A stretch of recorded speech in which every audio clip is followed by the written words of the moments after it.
La loi des séries. Vous connaissez la loi des séries, les jours où tout va mal, vous savez, on accumule les petits bobos, les petits incidents, on se dit un malheur n'arrive jamais seul, jamais 203, et puis on attend que ça passe.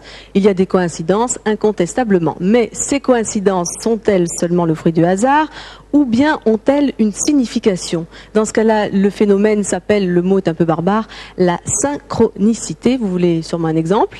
Vous allez être servi, c'est tout à fait troublant.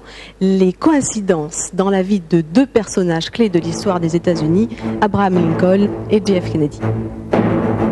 16e président des États-Unis, Abraham Lincoln fut élu en 1860. C'est exactement 100 ans plus tard que John Fitzgerald Kennedy accéda à la présidence.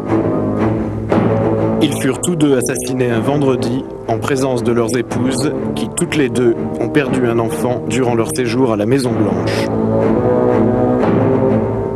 Lincoln fut abattu d'une balle dans la nuque. Kennedy fut assassiné de la même façon lors d'un défilé officiel à Dallas. Son meurtrier, Lee Harvey Oswald, tira d'une fenêtre de l'entrepôt de la bibliothèque municipale. Il fut arrêté dans un ancien théâtre où il s'était réfugié.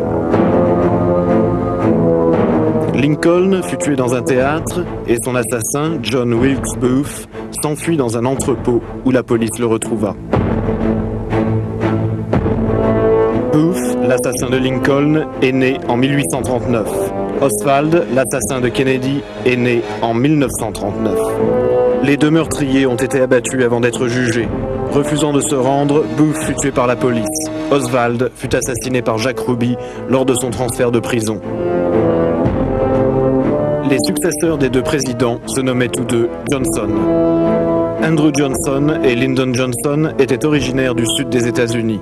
Tous deux étaient sénateurs du même parti démocrate. Tous deux sont morts 10 ans après leur accession à la présidence. Ils sont nés respectivement en 1808 et en 1908. La secrétaire du président Lincoln s'appelait Emily Kennedy. La secrétaire du président Kennedy se nommait Evelyn Lincoln. Une étude numérologique souligne d'autres coïncidences. Les noms des deux présidents comportent 7 lettres. Les noms de leurs successeurs comportent 13 lettres. Quant aux assassins, leurs noms comportent tous les deux 15 lettres. Un dernier détail insolite. La voiture dans laquelle Kennedy fut assassiné était une Lincoln décapotable. Alors là, effectivement, devant une telle quantité de coïncidences, ça devient peut-être difficile